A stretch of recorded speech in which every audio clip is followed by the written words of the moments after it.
Et nous sommes en direct avec Aïssata Diouf, en direct de Glasgow. Bonsoir, vous êtes responsable des politiques internationales et du plaidoyer climat de l'ONG Enda Energy. Aïssata Diouf, l'engagement des 100 milliards par an n'a pas été respecté, hein, on l'a vu, mais 80 milliards ont déjà été injectés selon l'OCDE, ce qui n'est pas rien. Où se trouve cet argent du coup ? Cet argent se trouve quelque part, mais pas vraiment là où on en a beaucoup plus besoin, c'est-à-dire au niveau de nos pays et pour appuyer nos communautés. Donc aujourd'hui, pour nous, il est primordial que cette question-là, au niveau des négociations, qu'on puisse trouver vraiment de réelles solutions, mais également une feuille de route claire pour nous montrer comment cette somme, qui est loin d'être suffisante, va être mobilisée pour accompagner nos communautés. Et comme le président du groupe Afrique l'a souligné dans le reportage, pour nous, cette somme ne devrait même plus être d'actualité parce que les besoins réels en termes d'adaptation et en termes d'atténuation dépassent largement 100 milliards de dollars. Oui, d'ailleurs, il estime qu'il faut de 750 à 1300 milliards de dollars par an pour financer l'action des pays en voie de développement. N'est-ce pas un peu trop utopiste, Aïssatou ? Non, je pense qu'on vit au niveau du continent africain et qu'on est confronté au quotidien aux impacts du réchauffement climatique, on se rend compte que ces montants annoncés par le groupe Afrique en concertation avec les chefs d'État, mais également les ministres africains de l'environnement, peuvent juste nous permettre de nous mettre dans une trajectoire de développement climato-compatible. Depuis 2015, le groupe Afrique a eu à réaliser plusieurs études pour montrer quels sont les besoins réels pour un développement sobre en carbone et résilient au changement climatique pour le continent africain.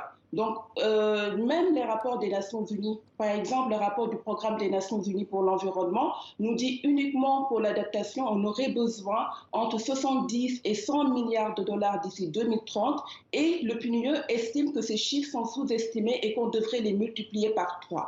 Donc, je pense qu'aujourd'hui, si l'Afrique doit se mettre sur une trajectoire climato-compatible, c'est tout notre modèle économique, notre modèle de développement qui doit être repensé. L'accès à la technologie, le développement sobre en carbone, ça veut dire le développement des énergies renouvelables, la question de l'adaptation qui reste notre priorité parce que nos communautés sont déjà très affectées par ce réchauffement climatique, où on devrait les accompagner à pouvoir cohabiter avec ce réchauffement climatique. Et aujourd'hui, il y a une autre donne qui vient s'ajouter. On parle également de plus en plus de ce qu'on appelle les pertes et dommages qui vont au-delà de l'adaptation. Si je prends l'exemple de mon pays, le Sénégal, avec l'ancienne capitale Saint-Louis, il y a des communautés qui ne peuvent plus vivre au niveau de leur village. Ils ont été déplacés, délocalisés. Donc, pour permettre à ces communautés d'être relogées ailleurs, c'est énormément de financement qu'il faut. Donc, je pense que ces chiffres-là avancés par le président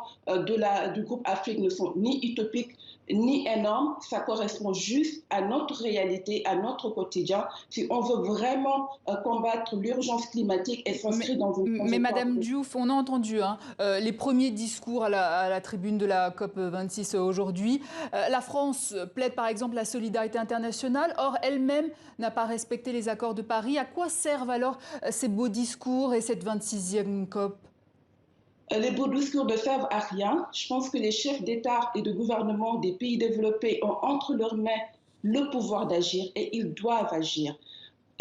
Toute la communauté internationale a été confrontée à une crise sanitaire et ce ne sont pas des centaines de milliards qui ont été mis sur la table pour faire face à la Covid-19 et relancer l'économie internationale. Ce sont des milliers de milliards de dollars qui ont été mis sur la table. Donc s'ils mettent cette même volonté pour faire face au réchauffement climatique, ils vont arriver à mobiliser cet argent-là pour accompagner nos communautés. Je pense que l'heure n'est plus au discours. Ils savent ce qu'ils doivent faire et surtout, ils ont ce pouvoir-là, alors ils doivent juste agir. En attendant, Madame Diouf, face aux plus gros pollueurs qui sont, on l'a vu dans le sujet, la Chine, les États-Unis, la Russie ou encore l'Inde qui a dit aujourd'hui qu'elle atteindra la neutralité carbone en 2070. Un seul pays remplit tous les critères de l'accord de Paris, la Gambie. Est-ce que pour autant les pays africains sont écoutés face à des pays beaucoup plus influents? Est-ce qu'on est écouté? Je pense qu'on est écouté. Est-ce qu'on est entendu? Je ne le pense pas, parce qu'on n'avance pas. Les priorités qu'on met sur la table ne sont pas suffisamment prises en compte. Certainement, les gens nous écoutent, mais ne nous entendent pas et n'agissent pas à la hauteur de nos attentes et de nos priorités. Alors que nous, en tant que pays qui n'avons pas causé ce réchauffement climatique, nous sommes en train de faire énormément d'efforts pour participer à l'effort collectif. Je prends juste l'exemple de nos engagements dans les contributions déterminées au niveau national. Vous avez tout à l'heure parlé de l'exemple de la Gambie, qui aujourd'hui, si toute la partie conditionnelle de sa contribution est financée, va être un exemple.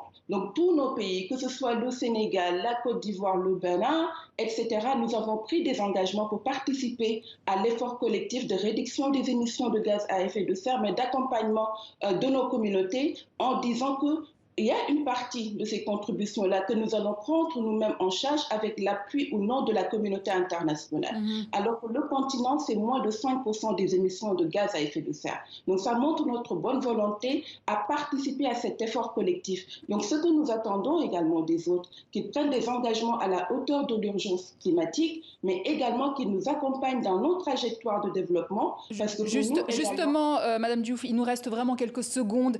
Il y a cet exemple concret qu'on va voir dans le sujet qui va suivre, la Grande Muraille Verte. 20 ans que le projet a été lancé. Que faudrait-il pour accélérer sa concrétisation ?